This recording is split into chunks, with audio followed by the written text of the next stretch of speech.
Strength, success, clarity. Next நம்ம பார்க்க போகிறது ஹேமிங் விண்டோலேயே கொஷின் வேறு மாதிரி கேட்டால் எப்படி சால்வ் பண்ணுறது.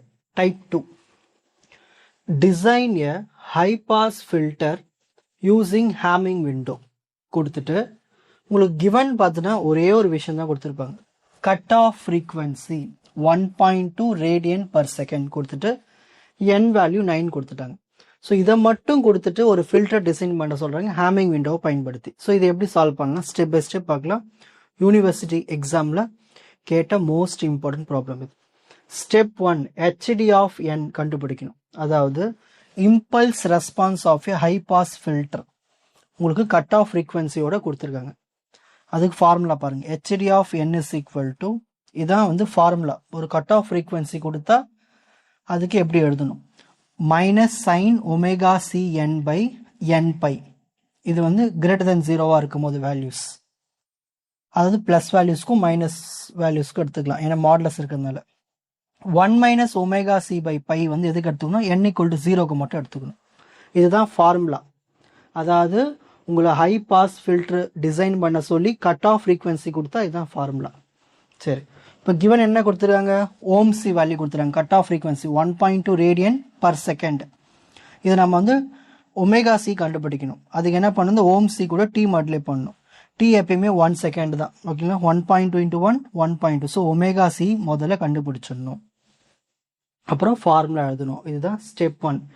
ஸோ ஹெச்டி ஆஃப் எண்ணுக்கு ஃபார்முலா எழுதியாச்சு. கட் ஆஃப் ஃப்ரீக்வன்சி கொடுத்தா எப்படி எழுதணும்னு அடுத்து கிவன்ல இருந்து நம்ம ஒமேகா சியும் கண்டுபிடிச்சாச்சு. நெக்ஸ்ட்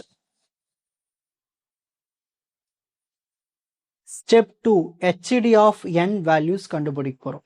இந்த வேல்யூஸ் எப்படி கண்டுபிடிக்கணும்னா முதல் நம்ம என் வேல்யூ பார்க்கணும். என் வேல்யூ என்ன கொடுத்துருக்காங்க, 9 கொடுத்துருக்காங்க. 9 என்னதான் மொத்தம் 9 வேல்யூஸ் வரணும். 9 வேல்யூஸ் எப்படி வர வைக்கலாம்னா n மைனஸ் 1/2 இந்த ஃபார்முலாவில். அப்போ 9 மைனஸ் 1/2 8, 8/2 4. ஸோ இதுதான் நம்மளுக்கு ரேஞ்ச். அதாவது -4லேருந்து +4 வரைக்கும் கண்டுபிடிக்கணும். அப்போ என்னென்ன வரும், 0 1 2 3 4 வரும். அதேமாதிரி -1 -2 -3 -4 வரும். இதுதான் இது மாதிரி 9 வேல்யூஸை நம்ம கண்டுபிடிக்கணும். ஓகேங்களா,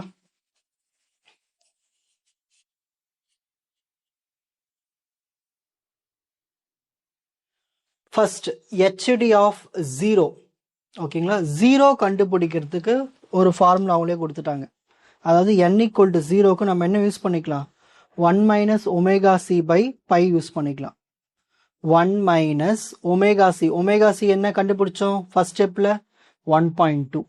ஓகேங்களா, கொஷின்லேயே கொடுத்துட்டாங்க அது. ஸோ 1.2 இதை கண்டுபிடிச்சிருங்க பாருங்கள். ஒமேகா சியோட வேல்யூ 1.2, அதை எடுத்து இங்கே சப்ஸ்டிட் பண்ணிக்கோங்க. 1.2 பை பை. இதை அப்படியே கேல்குலேட்டரில் போட்டிங்கன்னா உங்களுக்கு 0.618 கிடைக்கும். இதை ஹெச்டி ஆஃப் 0. நெக்ஸ்ட் இதுக்கப்புறம் வர வேல்யூஸ் எல்லாத்துக்கும் நம்ம என்ன யூஸ் பண்ணிக்கலாம்னா இந்த ஃபார்முலாவை யூஸ் பண்ணிக்கலாம். Minus sine pi sine omega c n pi n pi minus sine, ஓகேங்களா, omega c. Omega c question கொடுத்துறாங்க 1.2. என் வேல்யூனா இருக்கு இப்போ 1 பை. ஓகேங்களா, ஒன்றும் இல்லை, இந்த என் இருக்க இடத்துல 1 சப்ஸ்டிட் பண்ணுங்க, அவ்வளோதான். இந்த ஃபார்முலா என் இருக்குங்களா, இந்த என் இருக்க இடத்துல 1 போடுங்க, அவ்வளோதான். So 1.2 into 1 1.2, 1 into pi pi. இதை கேல்குலேட்டரில் போட்டிங்கன்னா உங்களுக்கு ஆன்சர் -0.2966 வரும். இது ஹெச்டி ஆஃப் 1 ஆன்சர். -1க்கும் அதே ஆன்சர் தான். ஓகேங்களா, நெக்ஸ்ட் ஹெச்டி ஆஃப் 2. இப்போ என்னுக்கு இடத்துல 2 போட போகிறோம். ஓகேங்களா, 1.2 இன்ட்டு 2 2.4. இது ரெண்டுத்தையும் கேல்குலேட்டரில் சால்வ் பண்ணினா உங்களுக்கு -0.1075 வரும். இது h d of 2 answer. H d of -2க்கும் இதே ஆன்சர் தான். Next h d of 3. இப்போ என்னுக்கு இடத்துல 3 சப்ஸ்டிட் பண்ண போகிறீங்க. 1.2 இன்ட்டு 3 3.6 பை 3 பை. இதை கேல்குலேட்டரில் சால்வ் பண்ணினா உங்களுக்கு ஹெச்டி ஆஃப் 3 ஆன்சர் கிடச்சிரும் -0.0469. இதே ஆன்சர் தான் ஹெச்டி ஆஃப் -3க்கும். Next h d of 4. இப்போ என்னுக்கு இடத்துல 4 சப்ஸ்டிட் பண்ண போகிறோம். 1.2 இன்ட்டு 4 4.8. இதை கேல்குலேட்டரில் போட்டிங்கன்னா உங்களுக்கு ஹெச்டி ஆஃப் 4 ஆன்சர் கிடச்சிரும் 0.0719. சேம் ஆன்சர் தான். ஹெச்டி ஆஃப் -4 இருக்கும். ஓகேங்களா? இப்போ இந்த ரிசல்ட்லாம் எடுத்து டேபிள் எழுத போகிறோம். ஹெச்டி ஆஃப் 0 உடைய ஆன்சர் என்ன, அப்புறம் 1க்கு -1க்கு என்ன வந்தது, 2க்கு -2க்கு என்ன வந்தது, 3க்கு -3க்கு என்ன வந்திருக்கு, 4க்கு -4க்கு என்ன வந்திருக்கு, இந்த மாதிரி டேபிள் எழுதிட்டீங்கன்னா உங்களுக்கு அடுத்த ஸ்டெப்பு போகும்போது ஒரு ஈஸியாக இருக்கும். நெக்ஸ்ட் அடுத்த ஸ்டெப் பாருங்க. Step 3 WH of n values கண்டுபிடிக்கணும். சரி, இது எப்படின்னு பார்க்கலாம். WH ஆஃப் n இதோட மீனிங் என்ன, ஹேமிங் விண்டோக்கான ஃபார்முலா இது. 0.54 plus 0.46 cos 2 pi n by capital N minus 1 இதுதான் ஃபார்முலா. இதில் அப்ளை பண்ணலாம் பாருங்க. இதான் Hamming விண்டோக்கு formula. 0.54 plus 0.46 cos 2 pi n by n என்ன கொஸ்டின் கொடுத்துறாங்க, 9. 9 minus 1 வரும் 8. So 2 1s are 2 4s are, அப்போ என்ன வரும், pi n by 4. இதுதான் நம்மளுக்கு கிடைச்ச ஹேமிங் விண்டோ ஃபார்முலா இந்த ஃபில்டருக்கு. இப்போ இதில் நம்ம வந்து வேல்யூ சப்ஸ்டியூட் பண்ண போகிறோம். சேம் அதே மாதிரி 0 1 -1 2 -2 3 -3 4 -4 இந்த மாதிரி இதில் சப்ஸ்டியூட் பண்ண போகிறோம். ஃபர்ஸ்ட் WH ஆஃப் 0 இந்த எண்ணுக்கு இடத்துல 0 போடுங்க. இது மொத்தமாக 0 ஆகிடுமா, அப்போ cos 0. cos 0 value 1. ஸோ இதில் இது சால்வ் பண்ணால் உங்களுக்கு ஆன்சர் 1. Next WH of 1. இப்போ நம்ம என்ன பண்ண போகிறோம்னா எண்ணுக்கு இடத்துல 1 போட போகிறோம். அப்போ உங்களுக்கு என்ன வரும், cos pi by 4. இதை கேல்குலேட்டரில் சால்வ் பண்ணினா உங்களுக்கு 0.865. இதுதான் WH ஆஃப் 1க்கு ஆன்சர், -1க்கும். Next WH of 2. இப்போ எண்ணுக்கு இடத்துல 2 போட போகிறோம். அப்போ என்ன வரும், 2 pi by 4. So 2 1s are 2 2s are. So cos pi by 2. இதை சால்வ் பண்ணினா உங்களுக்கு ஆன்சர் 0.54 வரும். இதுதான் WH ஆஃப் 2க்கும் -2க்கும். Next WH of 3. இப்போ நம்ம என்ன பண்ண போறோம், எண்ணுக்கு 3 போட போகிறோம். So 3 pi by 4. இதை சால்வ் பண்ணினா கேல்குலேட்டரில் 0.215 வரும். இதே ஆன்சர் தான் -3க்கும். 3க்கு என்ன வருது, அதே தான் -3க்கும். Next WH of 4. இப்போ எண்ணுக்கு இடத்துல 4 சப்ஸ்டியூட் பண்ணுங்க. ஸோ pi 4 by 4 வருமா. இப்போ 4 4 கேன்சல். So cos pi. இதை சால்வ் பண்ணினா கேல்குலேட்டரில் 0.08 வரும். இதே ஆன்சர் தான் -4க்கும். இப்போ இந்த ரிசல்ட்லாம் எடுத்து எழுத போகிறோம். ஹேமிங் விண்டோவோட 0 வேல்யூ என்ன வந்தது, 1. 1க்கும் -1க்கு என்ன வந்தது, 0.865. 2க்கும் -2க்கு என்ன வந்து 0.54. 3க்கும் -3க்கும் 0.215. 4க்கும் -4க்கும் 0.08. இந்த மாதிரி அந்த வேல்யூஸ்லாம் பார்த்து இந்த மாதிரி டேபிளில் எழுதி வச்சுங்க. எழுதுனீங்கன்னா தான் உங்களுக்கு ஸ்டெப் 4ல் ரொம்ப ஈஸியாக இருக்கும். ஸ்டெப் 4 ஃபில்டர் கோஎஃபிஷியன்ட்ஸ் கண்டுபிடிக்க போகிறோம். அது எப்படி கண்டுபிடிக்கணும்னா h of n is equal to hd of n into wh of n. அதாவது ஸ்டெப் 2லையும் ஸ்டெப் 3லையும் வேல்யூஸ் கண்டுபிடிச்சோம் இல்லையா, அதை எடுத்து மல்டிப்ளை பண்ணி எழுதணும். ஃபார் இவங்க பாருங்க, ஒரு புரிய வைக்கிறேன் பாருங்க சிம்பிளாக. இப்போ ஸ்டெப் 2ல் ஹெச்டி ஆஃப் 0க்கு என்ன இருக்கு, 0.618. அப்படியே ஸ்டெப் 3ல் WH ஆஃப் 0க்கு என்ன இருக்கு, ஆன்சர் 1. இந்த ரெண்டு ஆன்சரை எடுத்து எழுதிட்டு மல்டிப்ளை பண்ணீங்கன்னா அதான் h ஆஃப் 0. இப்போ h ஆஃப் 1 -1 எப்படி எடுக்கணும்னா சேம் அதே மாதிரி தான். ஸ்டெப் 2ல் 1 -1க்கு என்ன இருக்கு, -0.2966. WH ஆஃப் 1ல என்ன இருக்கு பாருங்க, 0.865. அதே மாதிரி இந்த ரெண்டுத்தையும் எடுத்து மல்டிப்ளை பண்ணி ஆன்சர் வரது தான் h ஆஃப் 1. இந்த மாதிரி ஸ்டெப் 2 3ல கிடைச்ச அந்த ஆன்சர்ஸை எடுத்து மல்டிப்ளை பண்ணி எழுதுனீங்கன்னா உங்களுக்கு இந்த மாதிரி ஆன்சர்ஸ் கிடைச்சிரும். h of 0, h of 1, h of 2, h of 3, h of 4. So 1க்கு என்ன கிடைக்குதோ அதுதான் -1க்கும், 2க்கு என்ன கிடைக்குதோ அது -2க்கும், 3க்கு என்ன கிடைக்குதோ அது -3க்கும், 4க்கு என்ன கிடைக்குதோ அது -4க்கு. இந்த மாதிரி உங்களுக்கு ஆன்சர் கிடைக்கிறது தான் ஃபில்டர் கோஎஃபிஷியன்ட்ஸ்.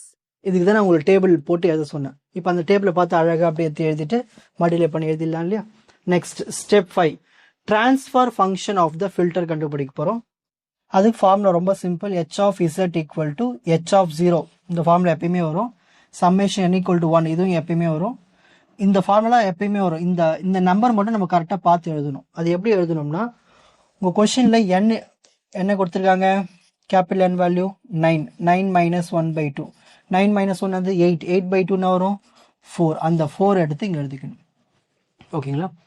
இதுக்கப்புறம் ரொம்ப சிம்பிள். ஃபர்ஸ்ட் h ஆஃப் 0 வேல்யூனா இருக்கு 0.618 எடுத்து எழுதுங்க. அடுத்து என்ன இருக்கு -0.256. இது எழுதிட்டு இது எதனுடைய வேல்யூ, இது 1னுடைய வேல்யூ. அப்போ இந்த எண்ணுக்கு இடத்துல 1 போடணும். z power -1 + z power 1. இப்போ அடுத்த வேல்யூ இருக்கு -0.058. அதை எடுத்து எழுதிட்டு இது எதனுடைய வேல்யூ? இது 2னுடைய வேல்யூ. அப்போ இந்த எண்ணுக்கு இடத்துல 2 போடணும். z⁻-2 + z⁻2. அடுத்த வேல்யூ இருக்கு 0.01. இது எதனுடைய வேல்யூ? இது 3னுடைய வேல்யூ. அப்போ இந்த எண்ணுக்கு இடத்துல 3 போடணும். z⁻-3 + z⁻3. நெக்ஸ்ட் அடுத்த வேல்யூ இருக்கு 0.0057. இது எதனுடைய value? 4னுடைய value. So z⁻-4 z⁻4. இந்த மாதிரி எல்லா வேல்யூ சேர்த்து எழுதிட்டு அது எதனோட வேல்யூ அந்த n வேல்யூ இதில் சப்ஸ்டிட் பண்ண முடிஞ்சு போச்சு. இப்போ அடுத்த ஸ்டெப் ஒன்றுமே இல்லை, ரொம்ப சிம்பிள். 0.618 இதை எடுத்து இதை மல்டிப்ளை பண்ணி எழுதணும். -0.256 z⁻-1. திரும்ப -0.256 z⁻1. -0.058 into z⁻-2 ஒன்று. திரும்ப -0.058 z². இதை எடுத்து இது ரெண்டு கூட மல்டிப்ளை பண்ணி எழுதணும். இங்கே அடுத்து இதை எடுத்து z⁻-4 கூட மல்டிப்ளை பண்ணி எழுதணும். திரும்ப இதை எடுத்து z⁻4 கூட மல்டிப்ளை பண்ணி இது மாதிரி எழுதணும். ஓகேங்களா? பக்கத்தில் இந்த ப்ராக்கெட்டில் இருக்கிறதுலாம் மல்டிப்ளை பண்ணி எழுதுனீங்கன்னா ஸ்டெப் 5 முடிஞ்சு போச்சு. Next step 6 transfer function of realisation filter. இதை எப்படி கண்டுபிடிக்கணும்னா h'(z) = z⁻-4 into h of z. அதாவது இந்த 4 எதை பார்த்து எழுதணும்? உங்கள் கொஷினை வச்சு எழுதணும். n-1/2. n வேல்யூனா கொஷினை கொடுத்துறாங்க 11. n வேல்யூனா கொடுத்துறாங்க 9. 9 - 1/2 8/2. 8/2னது 4. அந்த 4 தான் எடுத்து இங்கே எழுதணும். ஒன்றும் இல்லைங்க, ப்ரீவியஸ் ஸ்டெப் இருக்கு இல்லையா, இந்த ப்ரீவியஸ் ஸ்டெப்பில் வந்த ஆன்சர் இருக்கு இல்லையா, இந்த ஒவ்வொன்றுத்து கூடவும் z⁻-4 மல்டிப்ளை பண்ணி எழுதணும். இங்க பாருங்க, அந்த ஆன்சர் பக்கத்துல ஒவ்வொன்றுத்து கூட z⁻-4 பக்கத்துல போட்டிருப்பேன். அதுதான் இந்த ஸ்டெப்பு. எல்லாத்தையும் z⁻-4 கூட மல்டிப்ளை பண்ணிடணும், அவ்வளவுதான். இப்போ இது மல்டிப்ளை பண்ண ஆன்சர் இங்க எடுத்து எழுத போறோம். 0.618 z⁻-4. -1 - 4 வரும் -5. இங்க 1 இருக்கு. 1 - 4 வரும் -3. -2 - 4 ஆட் பண்ணா -6. 2 - 4 வரும் -2. -3 - 4 வரும் -7. 3 - 4 வரும் -1. -4 - 4 வரும் -8. 4 - 4 0. அப்போ இது மொத்தமாக காலி ஆகிடும், வெறும் நம்பர் மட்டும் வரும் 0.0057. இதுதான் transfer function of realisable filter. Next last step 7 filter coefficients of causal filter. n value 9 கொடுத்துருக்காங்களா, அப்போ 9 வேல்யூஸ் எழுதணும். h of 0 1 2 3 4 5 6 7 8 இப்படி எழுதிட்டு இப்போ ப்ரீவியஸ் ஸ்டெப்புக்கு வந்துடணும். இங்கே ஃபர்ஸ்ட் வேல்யூ z⁻-4 இருக்கா, அதோட கோஎஃபிஷியன்ட் இருக்கு 0.618. அதாவது 4ல் 0.618 எழுதணும். 4ல் 0.618. நெக்ஸ்ட் அடுத்து நீங்களே சொல்லுங்க பார்க்கலாம். இப்போ z⁻-5 இருக்கு, அப்போ 5ல் -0.256 எழுதணும். எழுதியாச்சுங்களா? நெக்ஸ்ட் அடுத்த இருக்கு z⁻-3, அப்போ 3ல் -0.256 எழுதணும்.